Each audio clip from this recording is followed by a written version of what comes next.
ঢিংখণ্ড প্ৰাথমিক স্বাস্থ্য কেন্দ্ৰটো কৰ্মবিৰতি কাৰ্যসূচী সমগ্ৰ ৰাজ্যৰ সমান্তৰালকৈ নগাঁও জিলাৰ ঢিঙতো স্বাস্থ্য কেন্দ্ৰৰ ঠিকা ভিত্তিক কৰ্মচাৰীয়ে পালন কৰিছে কৰ্মবিৰতি জানিব পৰা মতে এনএইচএমৰ কৰ্মচাৰীসকলে 4 মাৰ্চৰ পৰা 6 মাৰ্চলৈ পালন কৰিব কৰ্মবিৰতি আজি আছিল দ্বিতীয় দিনৰ কৰ্মবিৰতি কাৰ্যসূচী ঢিংখণ্ড প্ৰাথমিক স্বাস্থ্য কেন্দ্ৰটোত কৰ্মচাৰীসকলে দ্বিতীয় দিনৰ কৰ্মবিৰতি কাৰ্যসূচী ৰূপায়ণ কৰে সমকামৰ সমমূল্য প্ৰদান নিয়মীয়া কৰ্মচাৰীৰ দৰে সম সুবিধা প্ৰদান চাকৰি নিয়মীয়াকৰণ সপ্তম দৰমহা আয়োগ মতে দৰমহা প্ৰদান কোভিড যোদ্ধাক প্ৰতাৰণা নকৰা চাকৰি নিয়মীয়াকৰণকে আদি কৰি বিভিন্ন দাবীত কৰ্মবিৰতি কাৰ্যসূচী পালন কৰে কৰ্মচাৰীসকলে আজিৰ এই কাৰ্যসূচীত এনএইচএমৰ মধ্য অসমৰ সন্থাৰ সভাপতি ডাক্তৰ মতিউৰ ৰহমান সাংগঠনিক সম্পাদক ডাক্তৰ আজিজুৰ ৰহমান আৰু ঢিং ব্লকৰ ডাক্তৰ অভিজিত চুটিয়া আৰু ডাক্তৰ বাহাৰুল ইছলামকে আদি কৰি ঢিংখণ্ড প্ৰাথমিক স্বাস্থ্য কেন্দ্ৰ আৰু এফআইৰ অন্তৰ্গত চিকিৎসা কেন্দ্ৰসমূহৰ এনএইচএমৰ কৰ্মচাৰীসকল উপস্থিত থাকি প্ৰতিবাদ সাব্যস্ত কৰে টুকটুকিৰ পৰা জালালুদ্দিন আহমেদৰ ৰিপৰ্ট বটদ্ৰা লাইভ আমার দাবি ন্যায্য দাবি কোভিড যুদ্ধক প্রতারণা নকরিব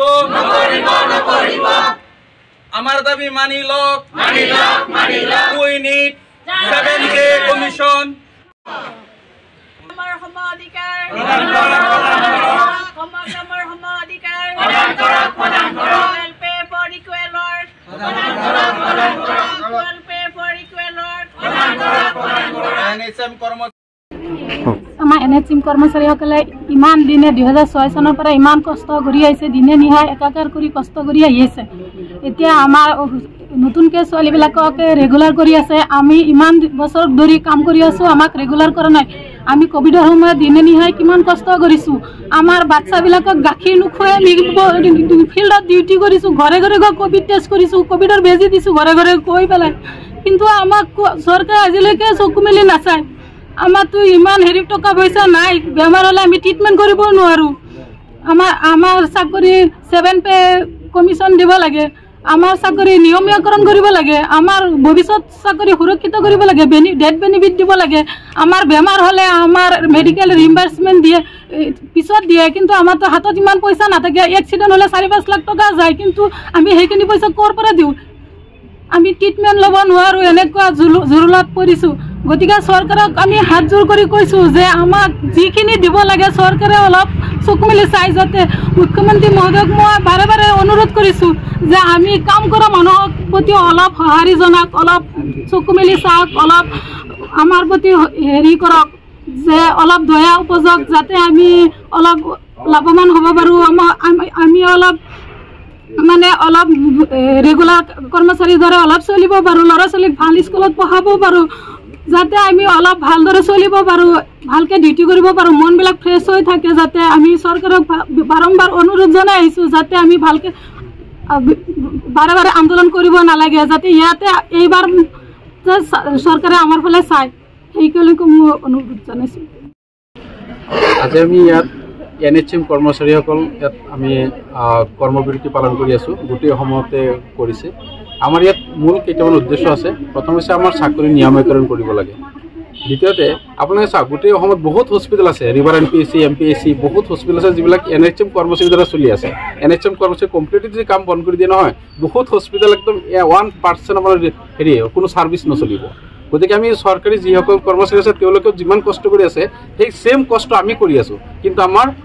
আমি যিমান কষ্ট কৰিছোঁ সেইটো হিচাপত আমাৰ ইকুৱেল পে দিয়া নাই কিন্তু আমাৰ এটা দাবী যে আমাক ইকুৱেল পে লাগে সপ্তম যিটো দৰমহা আয়োগ আছে সেইমতে আমাৰ সেই সপ্তম কমিশ্যন মতে আমাক দৰমহা লাগে পে স্কেল লাগে আৰু আমাৰ চাকৰি নিয়মীয়াকৰণ লাগে আমাৰ ভৱিষ্যত সুনিশ্চিত কৰিব লাগে এনেকুৱা বহুত বাইদেউ আছে ছাৰ আছে যিসকলৰ বৰ্তমান 50 ইয়াৰ্ছৰ ওপৰত হৈ গ'ল 55 বছৰ হৈ গ'ল এএনএম চাকৰি কৰি আছে ইয়াত এনএইচএমত 50 ইয়াৰ্ছ হৈ গ'ল মোৰ লগতে আছে সেই বাইদেউজনী যেতিয়া এনএইচএমত কোনো নিৰাপত্তা নাই সুনিশ্চিত নাই কিবা ভৱিষ্যত সুনিশ্চিত নাই তেওঁলোকৰ স্বাস্থ্যৰ ক্ষেত্ৰত বা বিভিন্ন ক্ষেত্ৰত তেওঁলোকৰ কোনো ধৰণৰ নিশ্চয়তা চৰকাৰে প্ৰদান কৰা নাই গতিকে আমাৰ দাবী যে এই বয়স যে হৈ গ'ল তেওঁলোকৰ চাকৰিৰ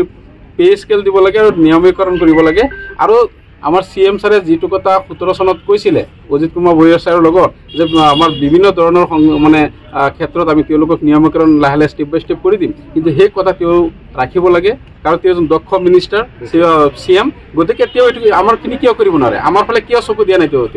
তেওঁ ইচ্ছা কৰিলে পাৰে। তেওঁ যেতিয়া আসাম এডভান্টেজ টুৰ কথা ভাবিছে, আমাৰ কথা কিয় ভবা নাই? গতিকে তেওঁ আমি যিমান দিন 5-6 চনৰ পৰা মানুহবিলাক যে আছে নিয়মীকৰণ কৰা নাই, এই মানুহখিনি ভৱিষ্যত তেওঁ নিশ্চিত কৰিব লাগে। আমি এইটো চৰকাৰৰ ওচৰত দাবী জনাইছোঁ। 6 চনৰ পৰা যেতিয়া NRSM লঞ্চ হৈছিলে তেতিয়াৰ পৰা বিভিন্ন চৰকাৰে আমাক বিভিন্ন ধৰণে প্ৰলোভন দি পিনি বঞ্চনা কৰি আহিছিলে, যে ধৰক আপোনাৰ চাকৰি নিয়মীকৰণ কৰাৰ পৰা আদি কৰি গ্ৰেচুইটি বেনিফিট, তাৰপিছত ডেথ বেনিফিট, ইঞ্চুৰেঞ্চ বেনিফিট আৰু আমাৰ কেজুৱেল লিভ, এই সংক্ৰান্ত